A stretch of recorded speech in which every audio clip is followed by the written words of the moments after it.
तो अभी आपका सारा कुछ प्रोग्राम कर चुका हूँ। ये रही चाबी, ये रहा EZS और ये रहा ESL और ये रहा क्लस्टर आपको आइडेंटिफिकेशन करवाने के लिए। ये रहा, मैं चाबी को इंसर्ट किया हूँ। जैसे ही इंसर्ट किया हमारा ESL अनलॉक हो चुका है। और फर्स्ट की ऑन करता हूँ, एक्सेसरीज ऑन हो चुका है, देख सकते हैं एयरबैग के थ्रू, आप देख सकते हैं एयरबैग के लाइट के थ्रू आप देख सकते हैं एक्सेसरीज लाइट ऑन हो चुका है। अब सेकंड प्रेस करूँगा, इग्निशन मेरा कम्प्लीटली ऑन हो चुका है, देख सकते हैं सारे माल फंक्शन लाइट मेरे आ गए हैं। अभी सारा मैं बंद करता हूँ, चाबी निकालता हूँ, मेरा लॉक जो है ESL लॉक स्टेटस आ चुका है। दोबारा मैं इंसर्ट करता हूँ, जैसे ही चाबी इंसर्ट किया तो ESL जो है मेरा अनलॉक हो चुका है।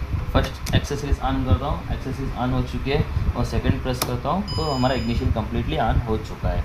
इसका मतलब ये हुआ अपना जो है वो कम्प्लीटली काम सक्सेसफुल है।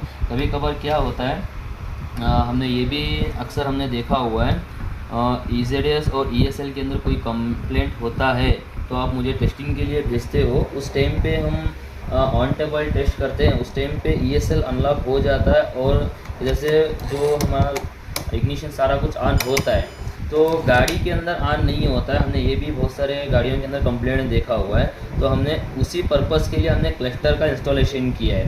तो क्लस्टर के अंदर हमारे को 100% कंफर्म हो जाएगा आपका इग्निशन कम्प्लीटली ऑन हो रहा है या नहीं हो रहा है। तो यही हमारा मकसद यही था, हमने क्लस्टर भी हमने ऑन टेबल टेस्टिंग करने के लिए हमने बनाया हुआ है।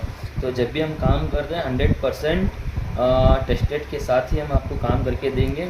जो भी भाई को मर्सिडीज़ बेंज का EZS प्रोग्रामिंग करवाना है या ESL प्रोग्रामिंग करनी है या चाबी आपको प्रोग्रामिंग करनी है या ECM या ट्रांसमिशन आपको कोड करवाना है तो हमारे पास भिजवा के आप कोड करवा सकते हो। कोई 100% टेस्टिंग के साथ हम आपको करके देंगे। ये सारा कंप्लीट हमने टेस्ट करके दिखाया हुआ है। हमने चाबी को इंसर्ट किया, ESL हमारा अनलॉक हुआ है, फर्स्ट की एक्सेसरीज ऑन हो चुकी है, सेकंड प्रेस करता हूँ तो इग्निशन ऑन हो चुका है। बहुत सारे जो हमारे रिपेयर्स करने वाले भाई हैं जो प्रोफेशनली काम करते हैं उनको पता ही होगा किस तरीके से टेस्ट किया जाता है। और जो इसके अंदर और एक कमी आती है, ये जो सारा कुछ टेस्ट विदाउट क्लस्टर जब हम काम करते हैं तो इधर से ESL और अनलॉक और लॉक होने के बाद हमारा आइडेंटिफिकेशन हो जाता है, सारा कुछ सही है।